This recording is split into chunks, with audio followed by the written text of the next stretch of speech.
Welcome back to the channel, viewers. What if I told you that some investors today are earning over 12% annually from a single ETF, without doing anything? No trading. No timing the market. No complicated strategies. Just one fund, held for over a decade. We're talking about the SCHD ETF, and early investors who bought in 2011 are now seeing their yield on cost exceed 12.5%. That means for every $10,000 they originally invested, they're now collecting over $1,200 per year in dividends alone. In this video, we're going to break down what SCHD actually is, how its dividend grew from 22 cents to $1.05 per share, why yield on cost can become incredibly powerful, and whether it's still worth buying today. Hello viewers, if you are enjoying this content and you do not want to miss future videos filled with even more tips, tricks, and inspiration, hit that subscribe button now to stay tuned with this, and remember to comment and share. What is SCHD? SCHD stands for the Schwab US Dividend Equity ETF. Its goal is simple: invest in high-quality US companies with strong and growing dividends. This isn't a random basket of stocks.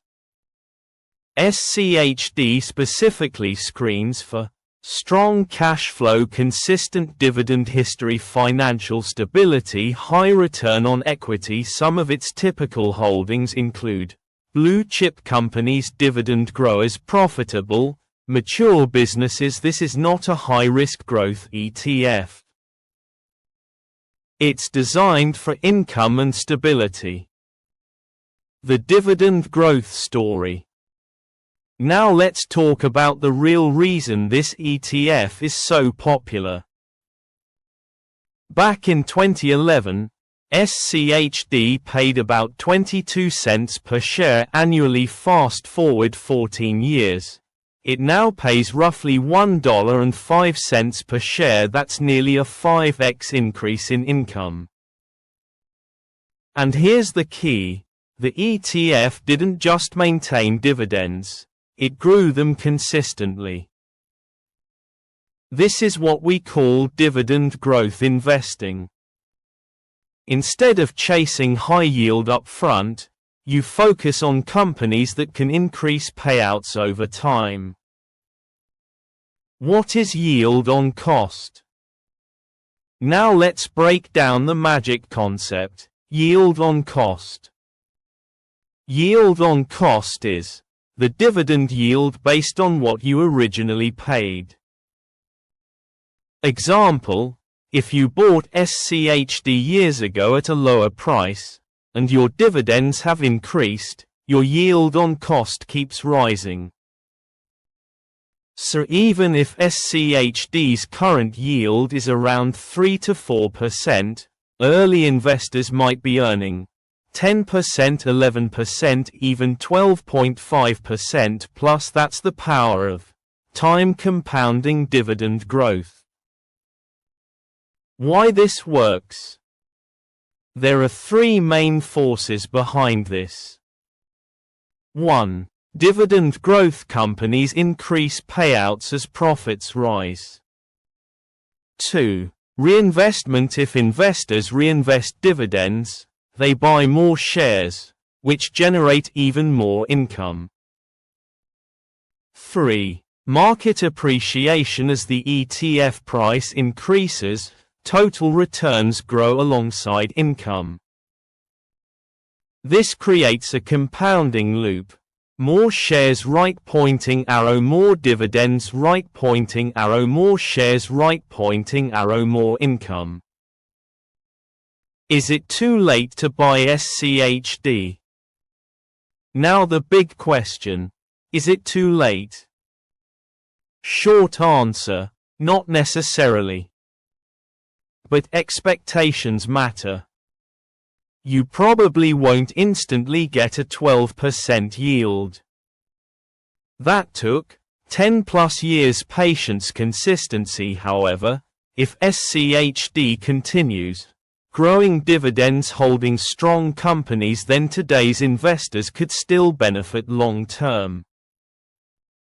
Risks to consider. Investing in SCHD can be enticing, but it's essential to approach it with caution.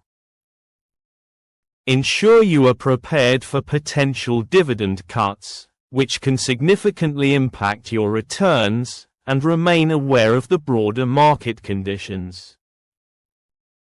Additionally, consider how interest rate fluctuations might influence dividend yields.